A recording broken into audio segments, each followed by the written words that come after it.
ব্যক্তিগতভাবে আমি মনে করি কোনো রাজনৈতিক দলকে নিষিদ্ধ করার পক্ষে আমি না, আনলেস আপনার যদি একদম সুশক্তভাবে জঙ্গি তৎপরতা, রাষ্ট্রবিরোধী তৎপরতা, কোট আন কোটো যে বিভিন্ন পলিটিক্যাল পার্টি রেটরিক হিসাবে ইউজ করে সেটা না, সত্যিকার অর্থে সেরকম থাকলে তাও প্রচণ্ড সততার সাথে তদন্ত করে দেখে হয়তো এটা করা যেতে পারে।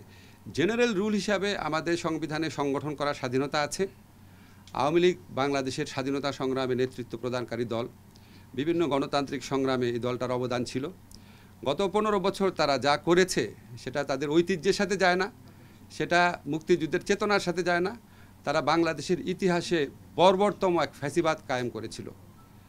এই কর্মকাণ্ডের জন্য ব্যক্তিগত দায় থাকতে পারে, লিডারদের সামষ্টিক দায় থাকতে পারে, বা দল হিসাবে ব্যক্তিগতভাবে আমি বলছি, দল হিসাবে আওয়ামী লীগ মানে নিষিদ্ধ করা দল হিসাবে মনে হয় না সমীচীন হবে।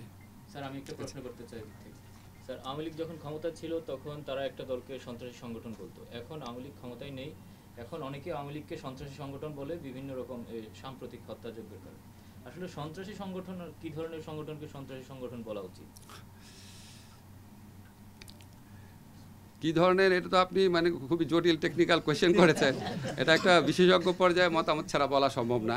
তবে আমি মনে করি ধরেন যারা বাংলাদেশের অস্তিত্বে বিশ্বাস করে না, সার্বভৌমত্বে বিশ্বাস করে না, বাংলাদেশের আপনার যে আমাদের যে গণতান্ত্রিক রাজনীতি সেটাকে নস্যাৎ করতে চায়, আমাদের বাংলাদেশে আমাদের মুক্তিযুদ্ধের চেতনা যেভাবে আমি চেতনা বুঝি আর কি, একটা ডেমোক্রেটিক বৈষম্যহীন শোষণহীন সমাজ, এটাকে ধ্বংস করার জন্য যারা আপনার সিস্টেম্যাটিক্যালি মানে তাদের সশস্ত্র একটা সংগ্রাম করে, একদম প্রাইমারি চিন্তা করে আপনাকে বলছি। তবে আমি মনে করি যে মানে মতামত প্রকাশের স্বাধীনতা যত অবারিত রাখা যায় ততই ভালো। প্রিয় নাম্বার সেট করে বিকাশে সেন্ড মানি করুন ফ্রি।